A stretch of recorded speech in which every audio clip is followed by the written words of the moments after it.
我来请你，喊你回去了。真的高兴的不得了啊！中年得子，在院子里大喊大叫：“哦，我做爸爸啦！”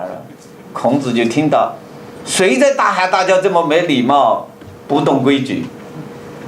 同学们就告诉先生啊，真的做爸爸了，他家里来报信了，要请他回去了。哎呀，孔子高兴的不得了，自己这么一个大弟子做爸爸了。哎呀，赶快清理行囊，回去照顾妻子。哎呀，我没有什么东西送给你的妻子，刚好东北来了一个学生啊，送了2根人参。哎，你把这2个人参带回去，给你妻子补生子。所以真爹为了感恩老师，把自己的小孩取名叫曾参，就这么来的啊。那么曾子做的，把孔子讲的话整理，加了他的观点，所以我呢是赞成，绝大多数学者都赞成是曾子做的，是吧？曾子很有学问，所以曾子的孔子的弟子72弟子，第一大弟子颜回，第二大弟子大家公认是曾子。曾子教出了谁呢？曾子教出了孔子的孙子子思，就是第2部经典，四书里的第2部《中庸》。中庸谁做的？中庸就是孔子的孙子子思做的。曾子教出子思，子思影响了谁呢？可以说教出了孟子，影响了孟子，所以孔孟是这么传承下来。那么孔子的前面呢，那有好多老师啊，其中一个老师就是老子，昨天讲的是吧？老子，你看老子啊，因为什么讲？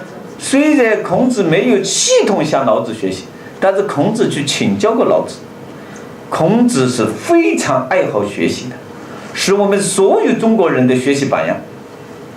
你看孔子怎么爱好学习啊？3人行，必有我师焉。学而不厌，诲人不倦。每事问，孔子如太庙。每事问，孔子每件事情都要问。全国各地，当时他的鲁国还有其他国家，凡是有学问的，只要他知道就去请教。他有2个问题想不通啊。听说宋国的老子很有学问，他就跑去洛阳请教老子。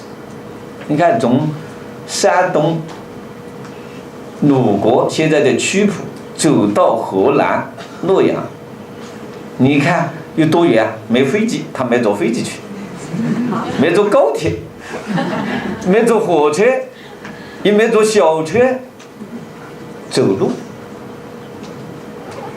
听了老子讲完以后啊，孔子恍然大悟，豁然开朗。据说把鞋子都丢了，打着赤脚跑回山东。你看老子啊的影响，老子这2个问题的，你们去看怎么请教2个什么问题，大家都应该知道，是吧？都要去学习。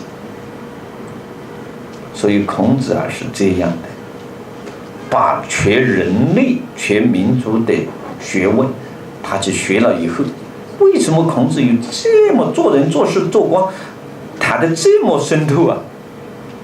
他是把我们中华民族的优秀的东西全部学了、吸收了，加了自己的东西，特别叫做悟道，悟了很多的道理，悟出了很多的哲理，学生把它整理出来。论语，到时候我再来讲论语，论语怎么诞生的。那么大学就是这样诞生的，因为曾子一直跟到这个孔子，跟了多少年啊？你们去查一查，是吧？所以孔子为什么我在研究，为什么孔子弟子3000，贤人70。贤人是什么？贤人叫做什么？叫做贤人，德才兼备的人叫做贤人。用现代的话叫德才兼备的人叫贤人。曾子是他的第2大题，他教出这么多。因为孔子样样无私啊，样样都教，带学生到处深入社会，深入社会的每一个角落。你看我们经典学校啊，你如果学生不接触社会啊，你绝对教不好经典，学不好经典。现在我们有一些叫做懈怠私塾，光导门教，不准学生看电视，是吧？不准学生接触社会。我认为这样的教育，我是坚决反对的，是吧？我的学生每天晚上7点到7点半必须看电视，这是一门课，只看新闻啊，了解。晚上看最优秀的节目，全世界的优秀电影、优秀电视剧，对有知识性的、道德性的看修身课，晚上叫修身课，是吧？你看我们现在一些不接触社会，孔子他为什么带出这么多弟子，是吧？他就深入社会各个角落，各种问题和学生一起研究，一起讨论。你看他的教学方法值得我们每一个人学习，是吧？因材施教，不同学生解答不同，回答不同，要求不同，是吧？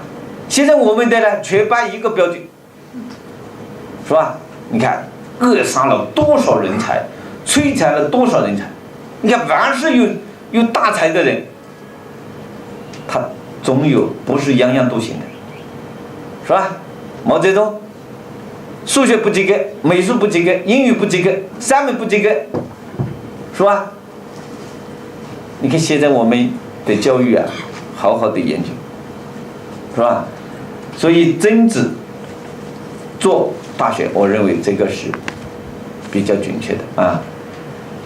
第3个呢，第3种观点叫曾子之义，门人继之也，啊，继之也。他们帮我这个我改了的，他搞错了啊。这个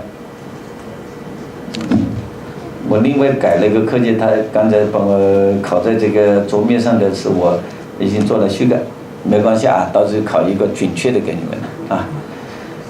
这个有一些说呢是曾子说了曾子的弟子曾子一子教书的，